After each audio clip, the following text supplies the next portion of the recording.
औज़ुबिल्लाहिमिनश्शैतानिर्रजीम बिस्मिल्लाहिर्रहमानिर्रहीम। प्यारे बच्चों, अस्सलाम वालेकुम रहमतुल्लाहि वबरकातुहू। बच्चों, आज हम 8वीं क्लास की उर्दू में से एक सबक पढ़ने जा रहे हैं। उन्वान है लल दद। आपने कश्मीरी ज़बान के बहुत सारे मुहावरे सुने होंगे जो कश्मीरी शेर की सूरत में कहे जाते हैं।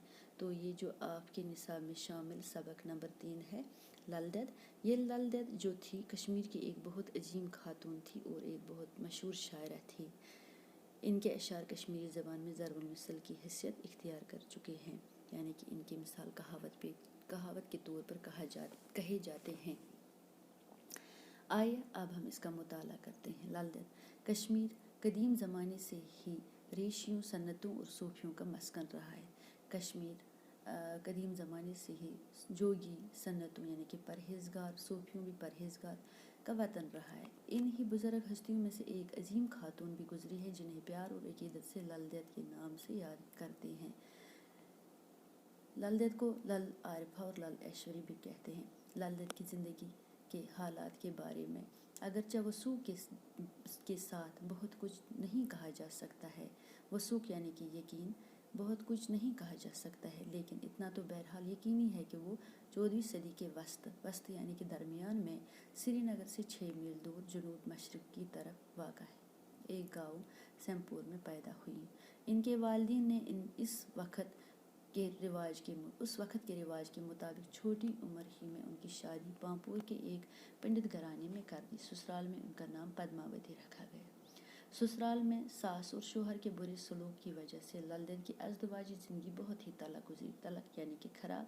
इस ज़मन में कई वाक़ात कश्मीर की लोक रिवायत का हिस्सा बन चुके हैं। कहा जाता है कि एक बार लल दद के ससुराल में बड़े पैमाने पर एक दावत हुई। दूसरे रोज़ हस्ब मामूल जब लल दद काठ पर पानी भरने गई तो सहेलियों ने हंसते हंसते पूछा कि कल तुमने खूब पेट भरकर अच्छे अच्छे पकवान खाए होंगे।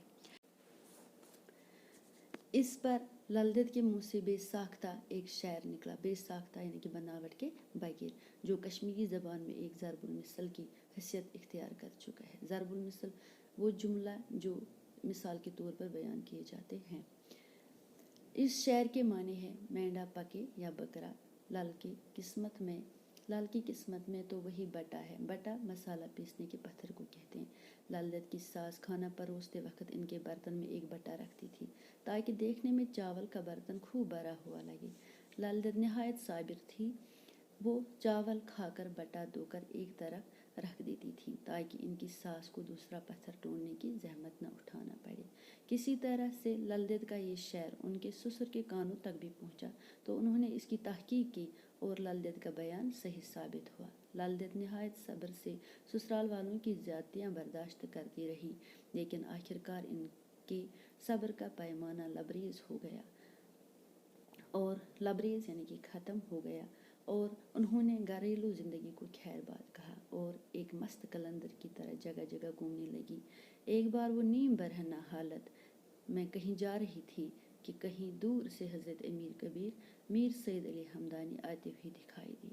लल दद को इस हालत में हज़रत अमीर रहमतुल्लाह अलैह का सामना करने में शर्म महसूस हुई। वो कहीं छुप जाना चाहती थी, लेकिन जब आस पास में छुपने की कोई जगह न मिली तो एक नान भाई की दुकान में दहकते हुए तंदूर में कूद पड़ी।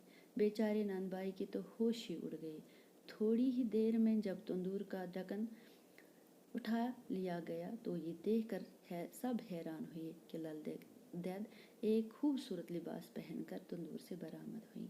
बाद में जब इनसे इस बारे में पूछा गया तो इन्होंने जवाब दिया कि उन्होंने ज़िंदगी में बहुत पहली बार किसी मर्द खुदा को देखा और उनके सामने बरहंगी हालत में छछेड़े पहनकर जाने में लाज आई। लल दद इस वाक़ा के बाद कई बार हज़रत अमीर रहमतुल्लाह से मिली और इनके अलावा हज़रत शेख नूरुद्दीन रहमतुल्लाह से भी मिलती रही। ये दोनों बुज़ुर्ग लल दद के रूहानी मर्तबे से मुतासिर थे। बच्चों, ये था आज का सबक। आज के लिए इतना ही। नए सबक में आगे पढ़ेंगे। बाकी वसलम, खुदा हाफिज़।